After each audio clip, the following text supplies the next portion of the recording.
And Alhabeth, and I want to thank you. It's good to see you all here today. We're going to get started here, and kind of wanted to give you an overview of this panel and its importance.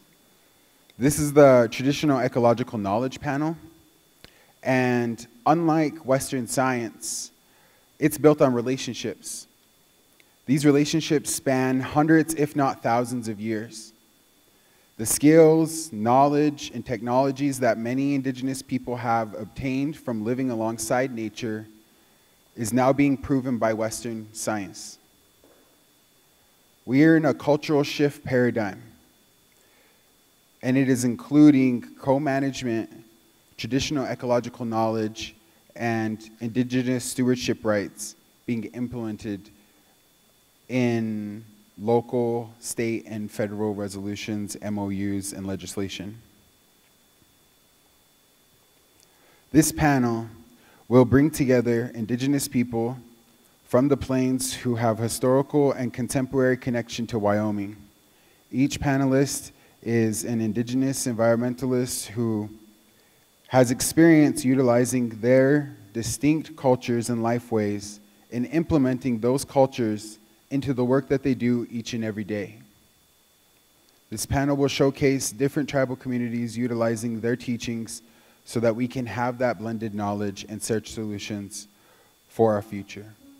Now I want to thank you all for coming, and I want to give a round of applause for our panelists.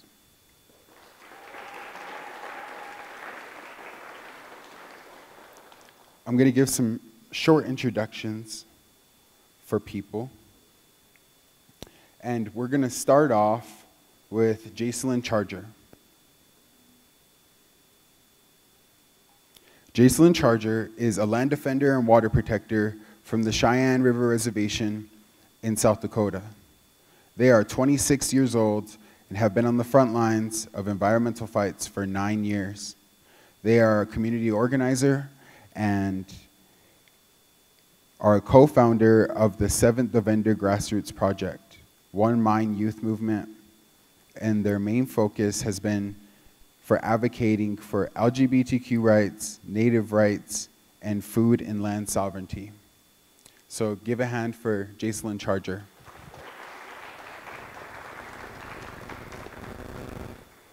Hi, Betty Washte. Jasilyn Amachapi, Chante Washte Napet Chuzapi, Wambli Paha Mantaha. Na itazipcho wana ata LLT. My name is Jasilyn Charger. I am from Takini, South Dakota. I'm very happy and so grateful to be here and to be invited here as a guest in the Arapaho, Shoshone territory. It's my first time here. It's beautiful land, beautiful people, beautiful culture. I am a youth advocate, LGBTQ rights and Native American rights, also water rights and land and food sovereignty. I started my journey when I was 18 years old, fighting KXL and seeing a lot of my matriarchs and teachers and aunties and relatives fight for the land and the water, and having such great role models and such strong matriarchs in my community and in Lakota culture. I was really inspired at a young age to be outspoken, to advocate for our land and our rights, and to know our rights and our history for fighting for the land, and our history as gardeners and caretakers of Unchimaka, Mother Earth. And so being born into such a rich history, I started learning at a young age of 18. I came out of the social system like so many young people and so many Native American youth do, and being a detached member from my community, I really wanted to dive into our culture, our cultural livelihood, and the programs and the people who strove through generations of hardship, struggle, and fighting for Native American rights since the beginning of colonial occupation on our land. And one of the things that I really saw as a young person is there's being no spots at the table, not only for Indigenous people, but youth in general. And being aware of that at such a young age, I really wanted to dive in and be involved in saving and helping and educating not only myself, but my youthful peers, and to learn from our matriarchs like Joy Brown, Robin LeBeau, Phillis Young, LaDonna, and so many leaders and teachers who have passed on, but being a student and listener and learner from that sacred knowledge that they hold and they pass down, and being a carrier of that, and potentially a seed planter in our younger generation of that knowledge of how crucial the land is to our heritage, to our livelihood, to our well-being, and to our future. And that's something that I still carry with me today. The teachings and the knowledge that I have carried and I've learned and I've witnessed, not only in action, but also in a spiritual sense to our land. And I saw the connection, the literal umbilical cord that connects us to Mother Earth through our food, through our water, and through our everyday life as Indigenous people. And as I got older, I started to understand that the relationships, the generational relationships, need to be bridged. They need to be built. And to understand that knowledge, a lot of our knowledge in our heritage is oral history, is being in the present and listening to the stories, listening to the history being made in the making today. And as years pass and as years go forward, our action today as a young person and as a community member and as a human being is to the land and our own future, and providing a safe future for our young ones. And that's a mission, and that was a movement that I could get behind.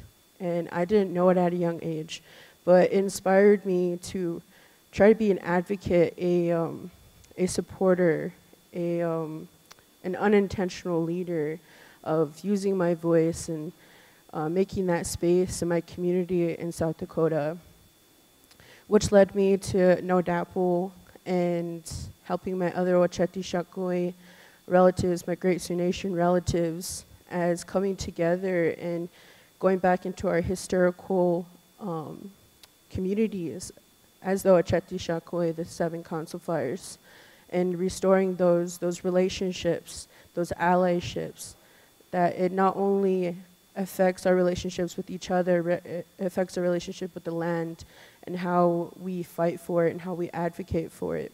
And so living in that community and being taught by women, men, Two-Spirit communities about our sacred knowledge of gathering medicines and protecting it, how to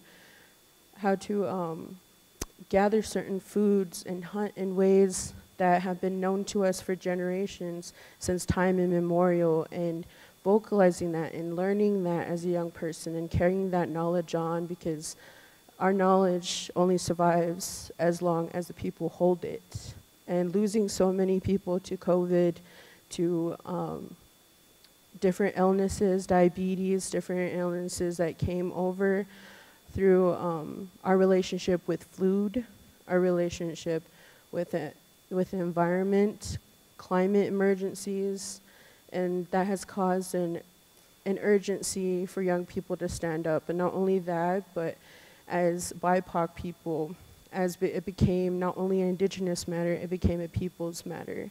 It became a people who live in unity and occupy space that has been occupied before colonialism by Indigenous peoples.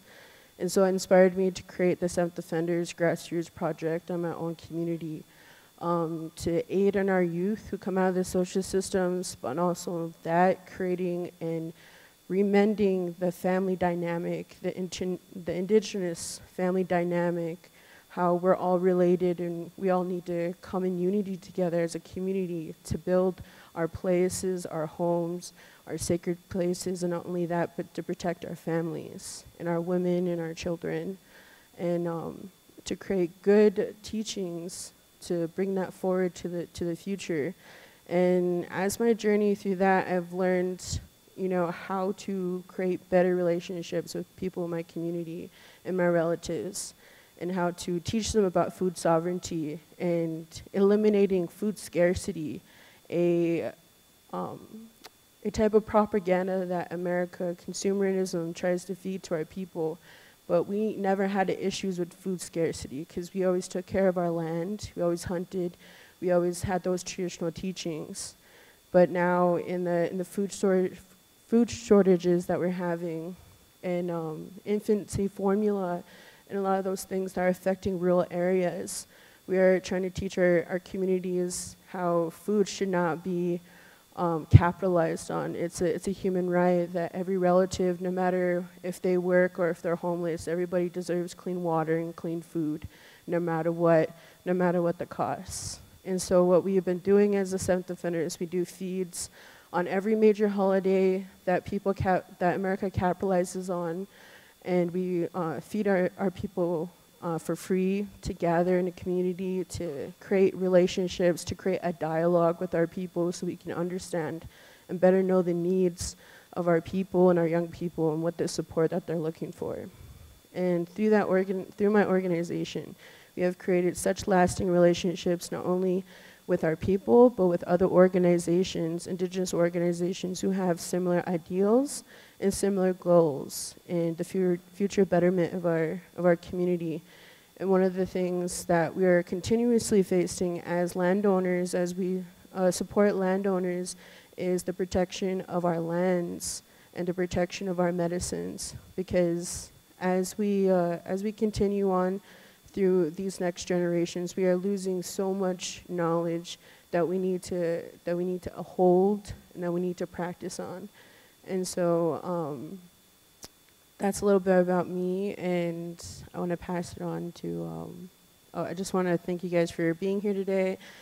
I'm really happy to be here, and it's such an amazing thing. Yeah, that's for me.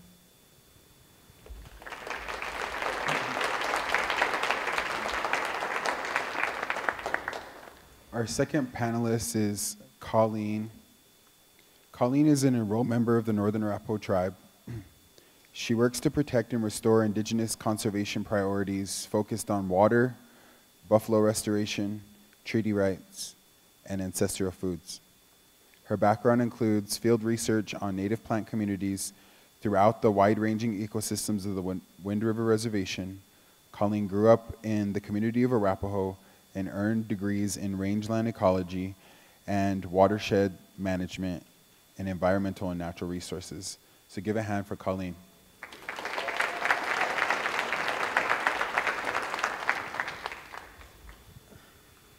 Hi, I'm Colleen Friday. Again, thank you, Big Wen, for inviting me to be on this panel. And it's good to see a lot of you here for the summit.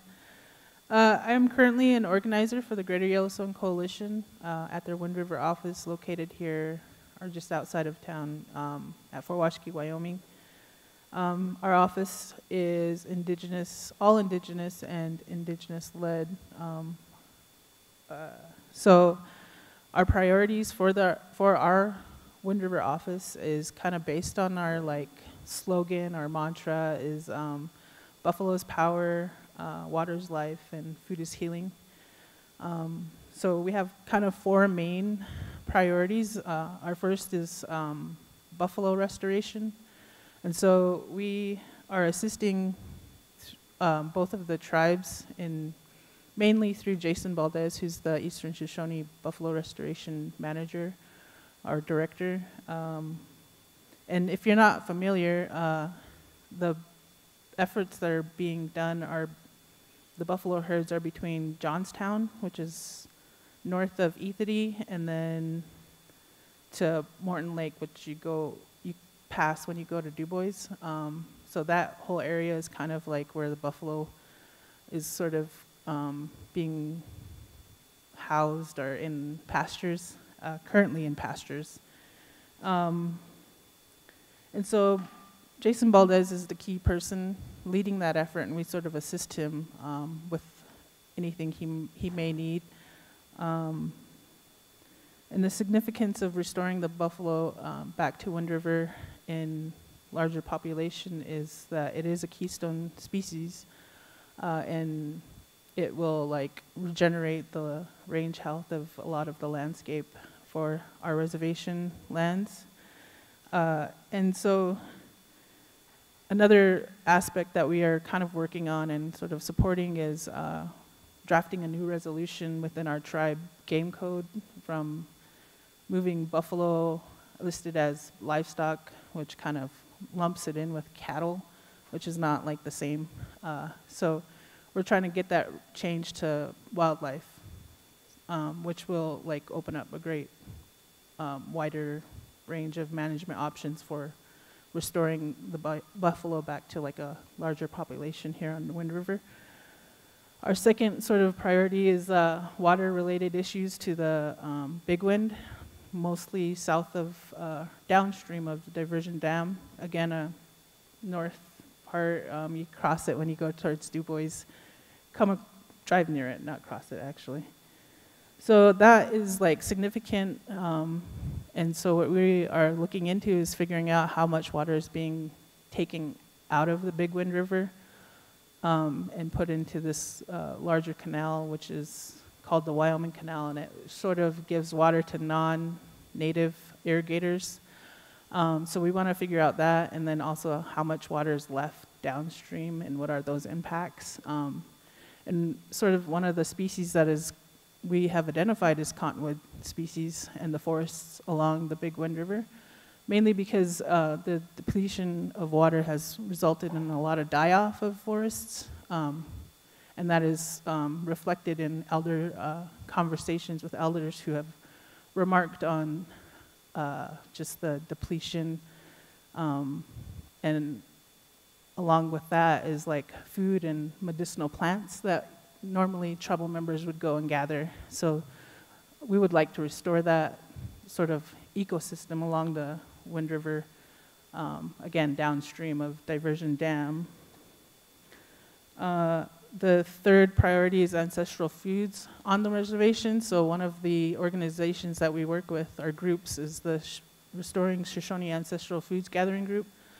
And the importance of that is that they engage with like Shoshone community members as well as people who are interested in being a part of that group and learning about foods and going out and gathering and processing foods and what exactly what all goes into that sort of process, and then stockpiling as much as you can so that like over winter you have sort of food to kind of indigenous, like natural foods to go and supplement your diet with during the winter, which is pretty interesting and pretty cool.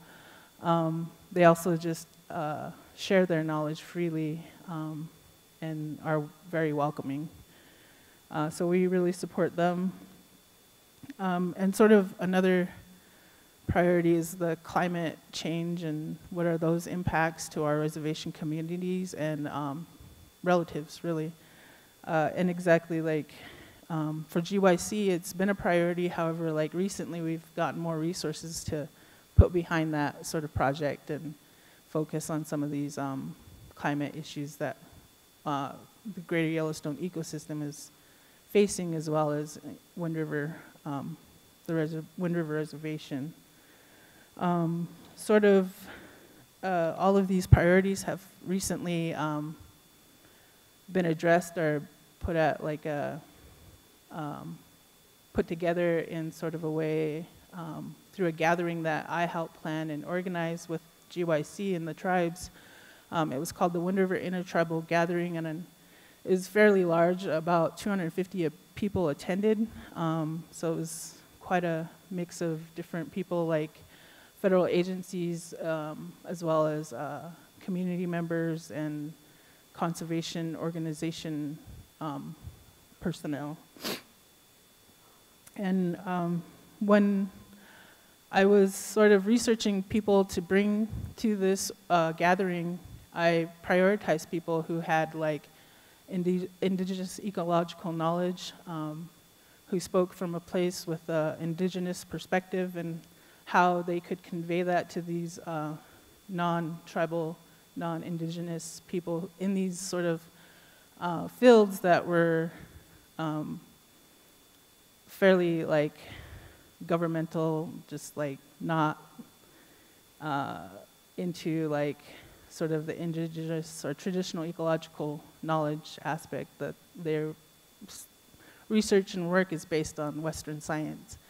But bringing our perspective as indigenous people into the conversation really helped to have those bridging of conversations with people in these positions, and positions that are really important for the future of management on national parks and national forests, which is really important, as co-management is something that is being discussed at governmental levels. So having indigenous voices in those positions and say, like, this is a real thing that we can probably take over and help you manage these large tracts of lands, which was pretty awesome. And then foregrounding indigenous ecological knowledge is very essential for all conversations related to management of lands and wildlife. I believe that it is important in my personal and professional life to sort of ask elders about their traditional ecological knowledge. And a lot of knowledge is our oral histories, and it is transferred through conversation, through stories. So like, just an example is my aunt, who's like 56, having a conversation with her and her telling me a story about, if you don't know where Boysen Reservoir, it's like north when you go to the Wind River Canyon. She had a story from my grandparents who had, traveled through the canyon like back in the 1930s or 20s on wagon. And so they would camp just before going into the canyon and hunt for their food for their trip. But it was before it was a reservoir, so a lot of food, a lot of animals that use that area prior to it being a reservoir is all gone. And just being able to have that story and say like, yeah, that was something our people, my own like lineage used to travel through and connect with the land and camp, like, was pretty powerful and like grounding for me. Lastly, I wanted to just mention that I am still learning about my own tribe's traditional ecological knowledge, and I am not an expert by no means, and I am still just learning and starting my own learning process at where I'm at right now, which is pretty awesome, and I encourage a lot of like traditional or indigenous people to do the same. Yeah, thank you.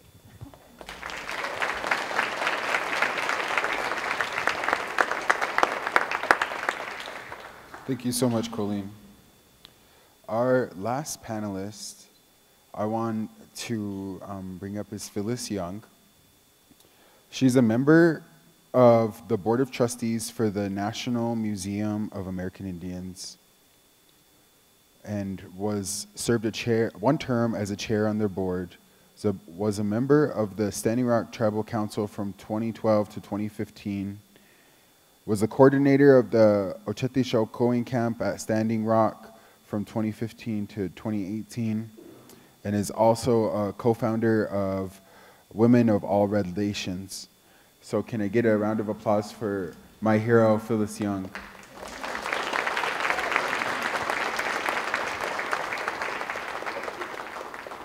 Those are all past. I was a former board member for 15 years for the National Museum in Washington, helped build it.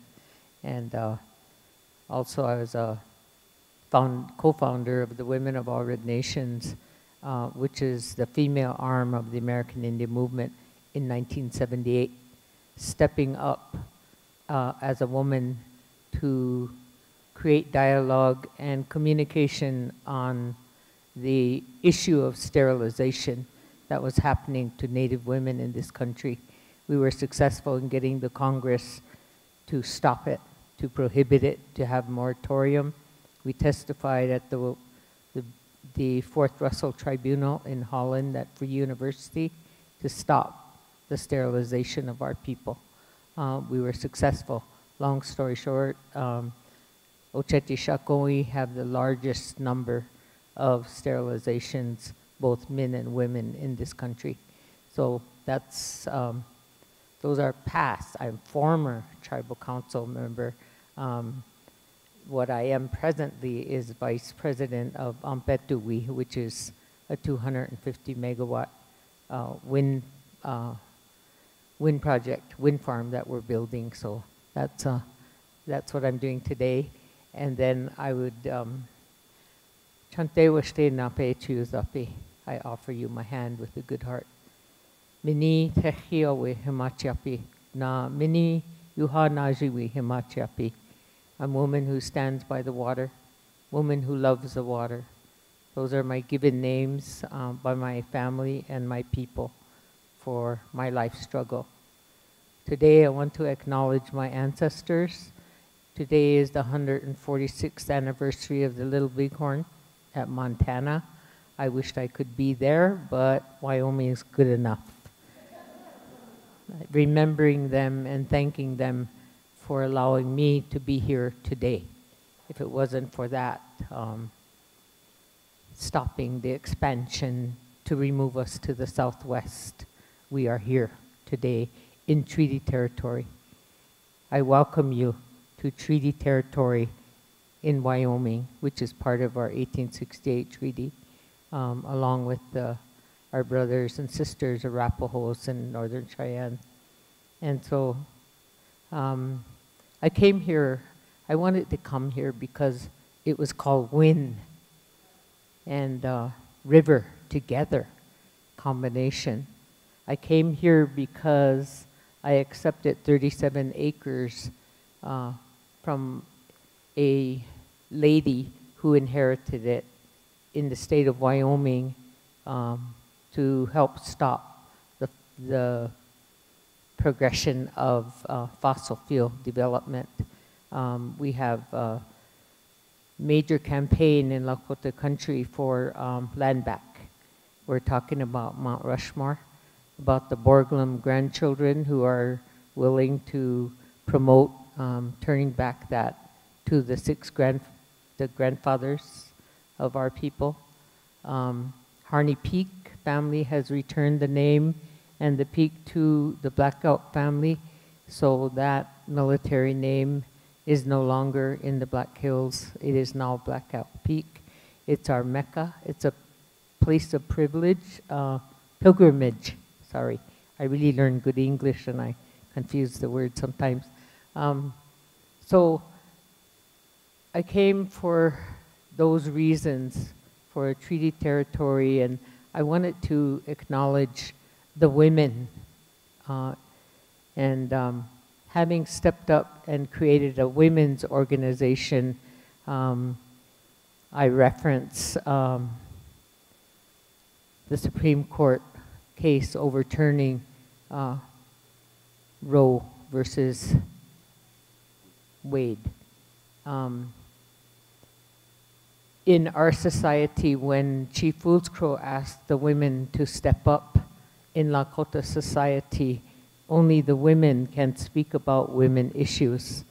And because women were being sterilized in this country, we had to step up and talk about it, because the men are not allowed to talk about the women's body and the reproductive rights.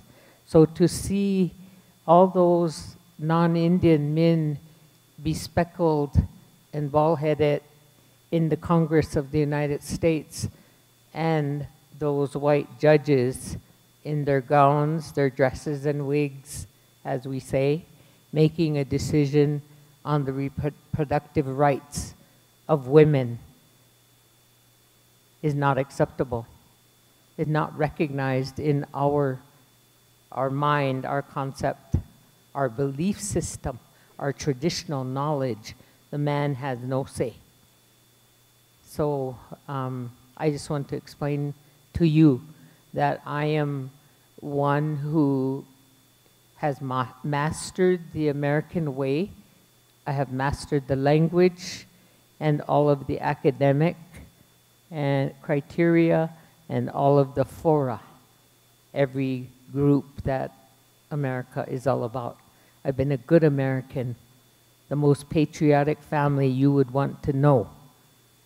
My grandfather was a code talker in 1918 in the First World War. 47 code talkers at Standing Rock that were not acknowledged for 95 years. Not guaranteed or given the pomp and circumstance and honoring because the records were classified till 2012. And President Obama brought those medals to our grandfathers. So have an uncle who is an absolute hero at Normandy, one of 7 Americans who received the silver parachute for the human efforts to save humanity in Europe. So I come from a heavy background of military patriots, and that's our backyard. That's our front yard. We didn't spit on that flag, but we do have the flag from 1876 with the circles. That's ours, and we never have to ever be violent again to defend ourselves because we have that flag and we can exercise who we are. We are Lakota. You put a W-O in front of it, Wo Lakota means peace. And that's who we are. Lakota, Nakota means friend or ally. Doesn't mean frozen or Fargo or, you know, all the Hollywood depictions. So I came here because I wanted to talk about climate change, and we're just now reaching full adulthood as a free people.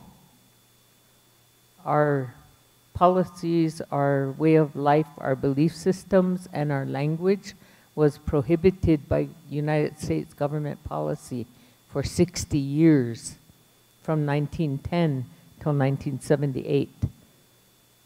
In 1970, the Chief Fool's Crow at Oglala Nation called all of us. We all went there.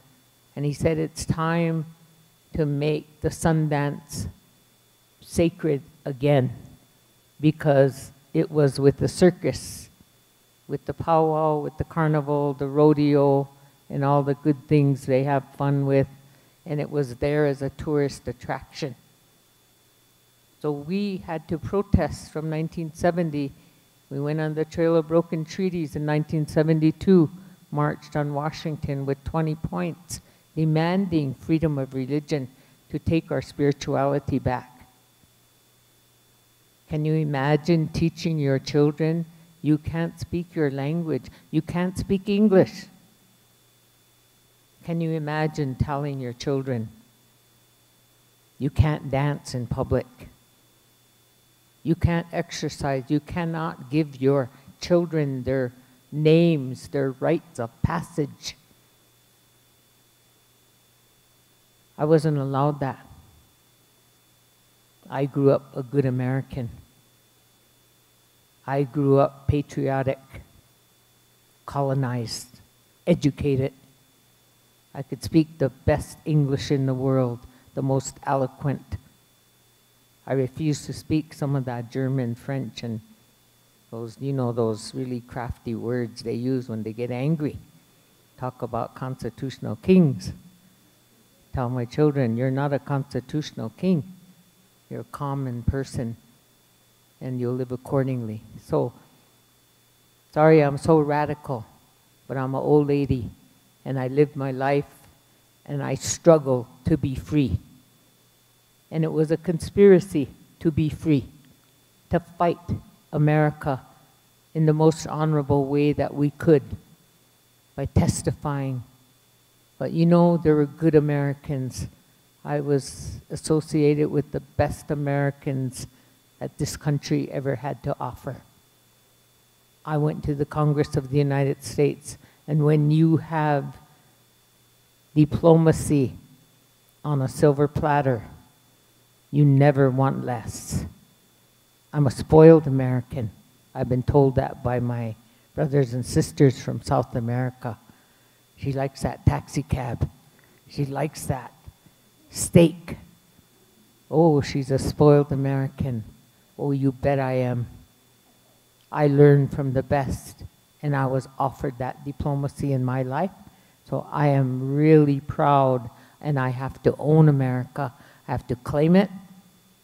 But when it's time to put the issues on the table like climate change, and it's not climate change, it's climate emergency. It's climate desperation, and we're at the edge of the table.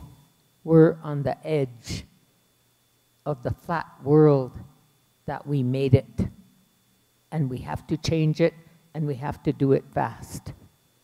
If we want a good life for our children and our grandchildren, and we want to have adequate food, we came from an opulent table of goodies to food shortage in my lifetime. So I didn't understand my culture and my language till I was 40 years old. And then I desperately was on a fast track to learn cultural competency about who I am. Forced myself to learn the greeting, to greet you in my language, because that's my identity, that's my culture, that's my heart. I took it back. And when we marched for our freedom and protested and demanded those 20 points, we got them back in 1972. We start protesting and having sacred Sundance by 4 men from 1970 to 1978, demanding our religious freedom. And our religious freedom wasn't a God box on a street corner that you went once a week and asked for forgiveness and then did it again. Our spirituality was innate every day in our words, our language. We have the most beautiful spiritual language, and we need to exercise that because it's about peace, it's about love, about sharing, generosity. And we will not be dehumanizing anyone. We will not be dominating anyone, because we believe in treating all people alike. So I spent my lifetime advocating for my people. But when the issue came up at Standing Rock for the water, we went to a new threshold, and that threshold is humanity. Because it wasn't just about water for us. It wasn't just about Indigenous people. It was about everyone and all living things. And in our culture, women are the bearers of water. Every one of you, every one of us is born in water, in the womb of the mother. All living things are born in water. And our Mother Earth, the rivers and the streams, and all of her insides, her innards have to stay there. And that oil is liquid, and it's created from our ancestors and the dinosaurs and the thousands and millions of years that they've been there, is their natural order. So Oceti Sakowin camp was based on natural law that we had to exercise that right. And natural law applies to everyone. and natural law does not discriminate. So we have to move with the ideals and principles to protect Mother Earth and the water. And what is happening today, she's fighting back. That has always been her role, to purify herself with everything that happens to her. Every time she's insulted or degenerated or invaded, she fights back. So the natural order is on a major scale because she's fighting back aggressively. So our traditional knowledge, the weather as you know it, are our gods. The thunder, the rain, the snow, the hail, the wind, those are all thunder beings. And thunder beings are the most powerful spirits in the universe. They bring us blessings. They're good and positive. And they, at one time, were much in balance. And those are the traditional objectives of traditional knowledge, is balance and consensus. So I can honestly say there would be consensus today when you all agreed that water is life and that we all need it. That's the most beautiful consensus that I feel in this room today, because you're here. So the other one is balance.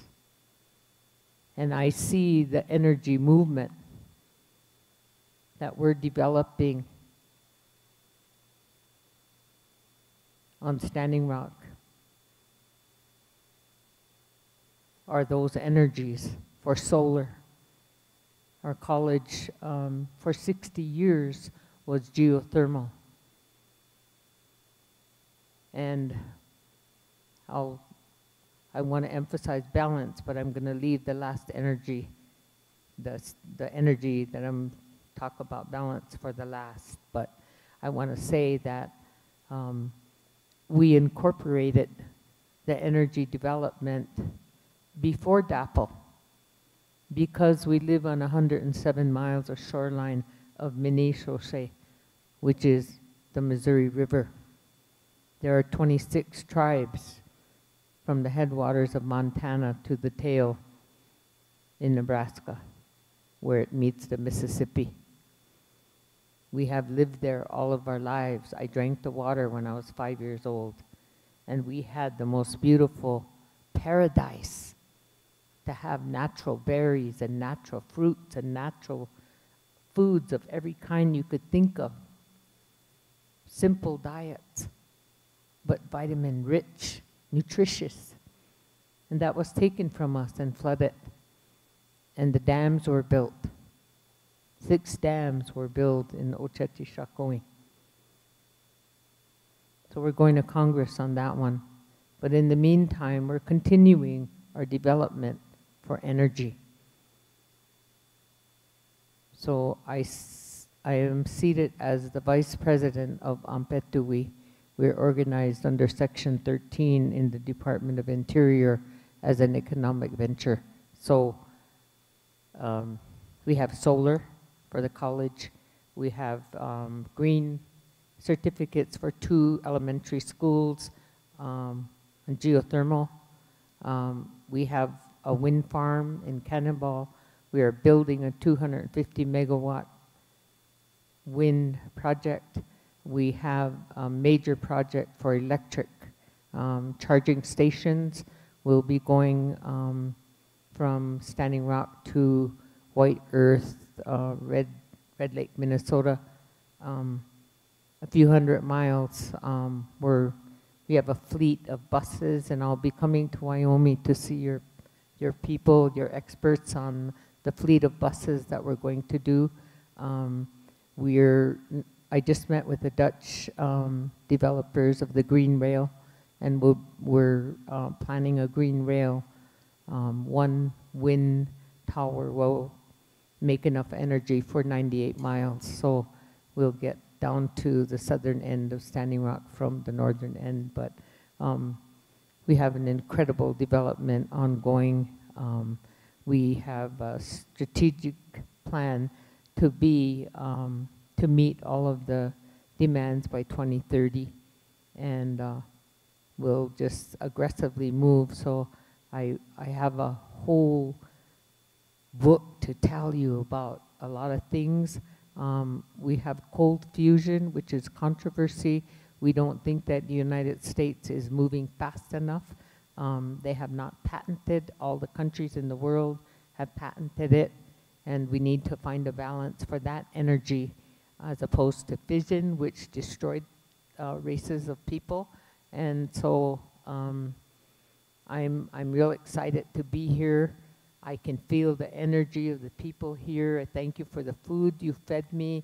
I'm energized. I'm going to go home and talk about this place where I came, where I own land, but it's only proxy. I'm only a proxy for 37 acres for Oceti Sakowin. It goes into a trust. It's not for me. I accepted it from a woman, and there are several people all over the country who are giving their land back in the sacred Black Hills. Last thing I want to say, lithium is the one mineral that we need for the electric cars. So we want to be careful, and we already have our claws up to protect the lithium deposits that we have, so that we can have a productive and have a mutual sharing and benefit of that mineral for our own development. So thank you so much. I feel so good being among you people here. I know I'm quietly walking along, but I saved my voice for now. Thank you.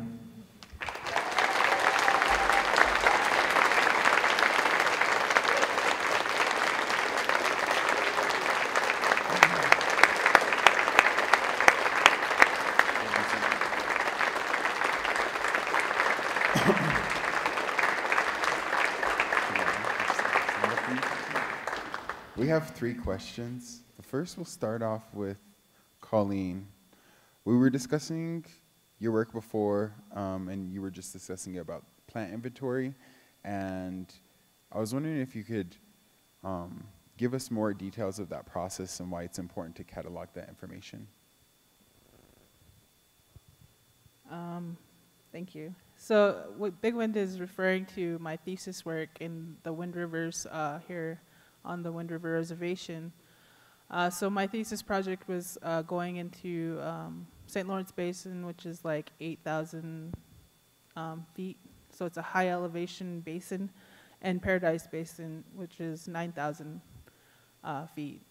And so that project was to identify and re-inventory those basins from a 1960 plant inventory list that I did. Or that was done, so I was just going to check to see if they were still there. For that project, it was very like Western science based, like a lot of like just going, checking, adding additional information, like what's the slope, where's like the soil, a lot of different components, and I felt like it was very detached and not related to the Wind River Reservation in a meaningful way. So I added an aspect that was connecting those plants to the 2 tribes on the Wind River Reservation, the Eastern Shoshone and my tribe, the Northern Arapaho, through language and use.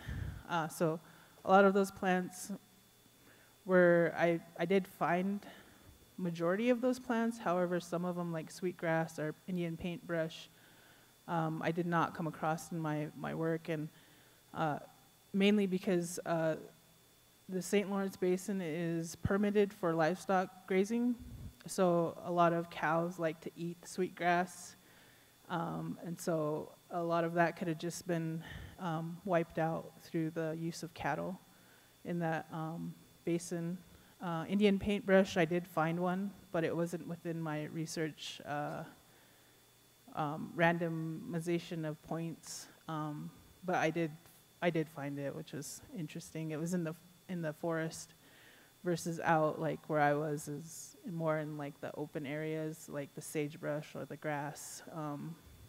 So there were some misses, but overall, the main one that I felt like was really interesting was the sweetgrass and it missing from there, but also connecting a lot of those plants again to the tribes and trying to make those connections and do outreach and have conversations and connect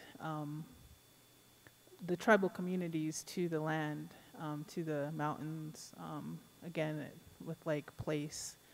Another interesting thing related to climate change and doing my research, so the plant inventory list is kind of like a baseline with a lot of like the slope, what time of year I got in, whether it was a dry year or a wet year. Really became like a baseline because through my research, my literature research, a lot of those high elevation plants, as the temperature warms, and again, like Dr. Redsteer had mentioned, you're gonna see movement in those plant communities, so they're gonna like shift to their preferred habitat, their preferred temperature, their preferred soils. Many of those plants may move up in elevation or just die off completely. So that was something that was interesting in the research that I was had done. Thank you. The second question I have is for Jasilyn, and it is, you are a two-spirit water protector and land defender that inspired hundreds of people to take climate action in their own lives. Can you explain the water protector movement and its goal to delay all future fossil fuel expansion to meet worldwide climate ambitions? Okay, I wanted to piggyback off of what my auntie Phillis said about Wo Lakota, and how I was traditionally, through my family, was told about it and how we would carry ourselves to protect the people. Not only that, but their livelihood. I was told through my lineage a story of a group of young people, young men, through the Dakota Wars. When the first expansion was happening, more settlers were expanding west. A lot of the Lakota nations, Nakota and Dakota, as well as the Lakota, were getting corralled together and really in awe and in really afraid to what their communities would be facing and what their next generations will be facing in the future, and how far colonialism will go and how detrimental it would be to our communities and to our children. And unfortunately, there was an incident in Shetek in South Dakota where some few settlers were massacred. And a lot of the indigenous people who were living around in the area got blamed for it. And instead of one small group of 23 young men who were later called by the community fool soldiers because they wanted to get the remaining settlers of the lands that were attacked and return them to their people. And a lot of the chiefs of the time really wanted to prepare for war because they knew no matter what they would do, no matter what actions they could take to prevent war, they knew it was coming. But a small group, and my great-grandfather, Martin Charger, was a part of that group. And later did I find out Bobby Jean Three Legs, her ancestor, was a part of that group also. And that just circles back around to young people gathering together and protecting our people in a sacred way, in a good way, because we understood that teaching us at a young age that we are all relatives on this world, on Mother Earth. We all share resources. we all take care of this land together. And the ending of that story, where, you know, unfortunately, they were all, when they returned the women and the children to Fort Pierre, the men who traveled from Crow Agency in the dead of winter to Fort Pierre to deliver these women and children back to their people were later imprisoned, and 14 of them died in prison for that nonviolent direct action that they did. And thankfully, one of them that got, a couple of them that got out was an ancestor of Bobby Jean 3 Weeks. Now I'll let you know a little bit about her in a second. And then one of them was my ancestor. And through that story, I was taught that you can fight for your people and you can stand for them in a nonviolent way. Because like a lot of that, through propaganda, through Standing Rock and other instances like AIM, we were depicted throughout history, and definitely in the history of America, as savages, as people who were violent, people who had no moral code, no honor. And that's what a lot of the propaganda that was spouted about a lot of Indigenous people during first contact. And through that story, I grew up knowing that fighting for your people and being angry doesn't have to be a two-lane street. You can be angry, you can be upset, but you can use that anger to benefit your community. And one of those ways that I'm now growing up as a Two-Spirit person is the roles that our Two-Spirit people had in our communities, and how much they were affected at first contact, and how much of them in different communities and different tribes were also affected during that, and during the expansion of Christianity, and how they were affected. And one of the roles that I learned at a young age is the Wakiyas were the first representation of LGBTQ and non-binary in our culture, because the Wakiyas, they don't have a gender. They're pure water, they're pure spirit, and they bring cleansing and power, and so much power to the land and to its people, and it gives life and water to our farms and our medicines. And at a young age, I knew that that spot was in our circle. And one of the things that one of my mentors told me, Candy Brings Plenty, is that there were no closets in teepees. We had no closets in our community. So when we just had a Pride potluck and walk in my community, where we had first Two-Spirit royalty from Sioux Falls come and show and talk to our young people about that role in reclaiming that space and bringing that back to our communities, and making that space not only for our young people but for ourselves. And just listening to a lot of my Two-Spirit mentors, and how the roles that they played in our traditional society, and how to transfer that into current traditional systems that we're bringing back into current America, current, day-to-day life on reservations. And that was something that really inspired me to make spaces, to be that power and bring back that power and that healing to my community as a Two-Spirit person. Not only that, but as protecting of our people, that we would have stories and have pictures of women fighting alongside our men as they did in the Battle of Greasy Grass. And that was really powerful for me, to see so many women, fight for their babies and for their future. And even today, and what's happening for, women autonomies and the rights for our own bodies, that is still happening in such a powerful force.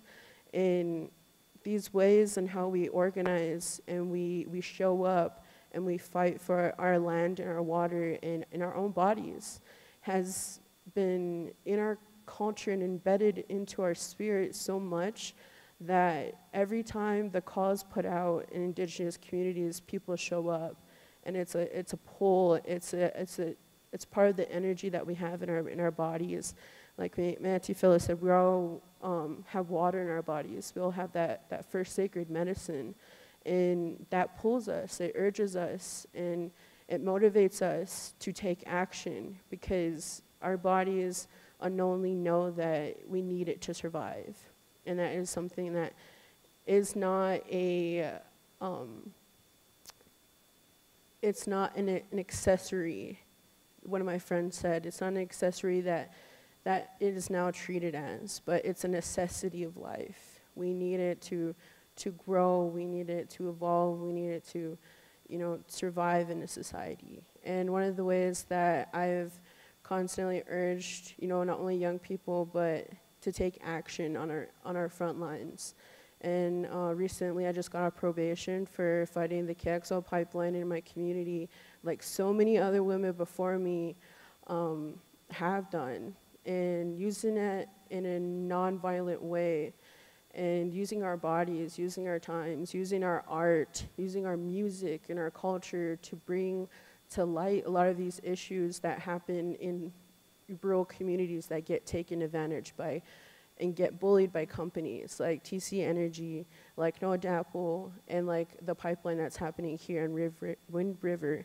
I got the privilege to talk to some of the community members who organize on the front lines, who show up and encourage their tribal communities to take action and to divest away from fossil fuels and get away from that fossil fuel addiction.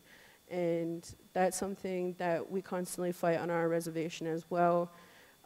We had several tribal council members in my community without talking or giving any report to the communities that they represent, or even reporting to the tribe directly, tried to sell out to TC Energy without their community's knowledge. Because of COVID, because of the food scarcity, they felt like they were being backed into a corner. But a lot of the communities that come from the communities that were being represented got wind of it. It was leaked. There was text messages leaked. And a lot of the young people and a lot of the community's members stood up.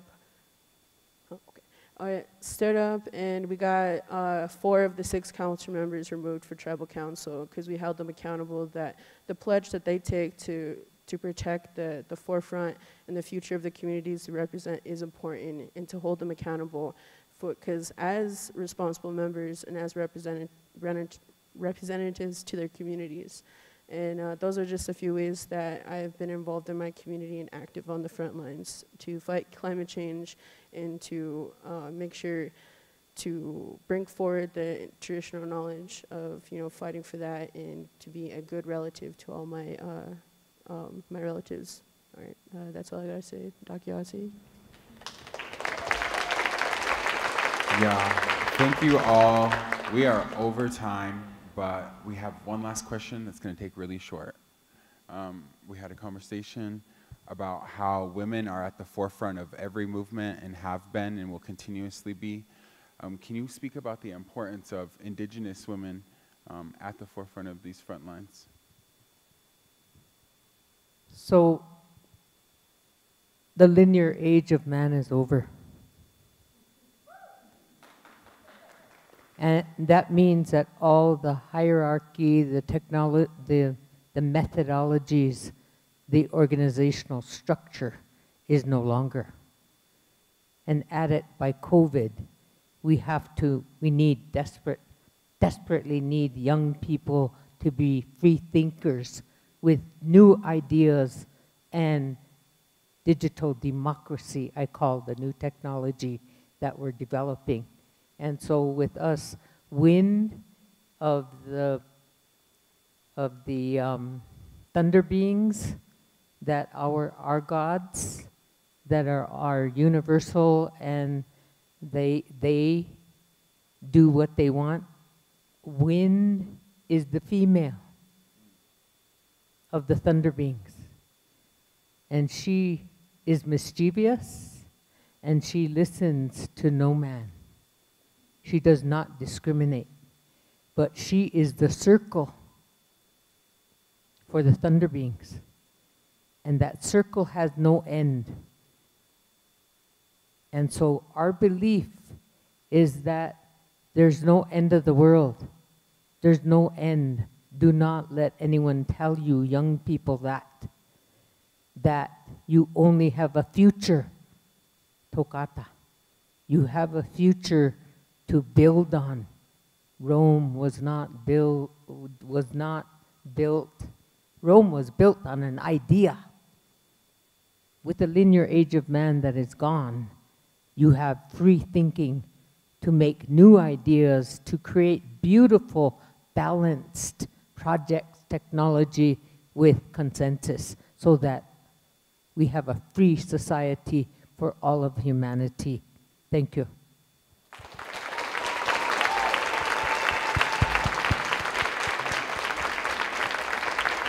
Thank you all.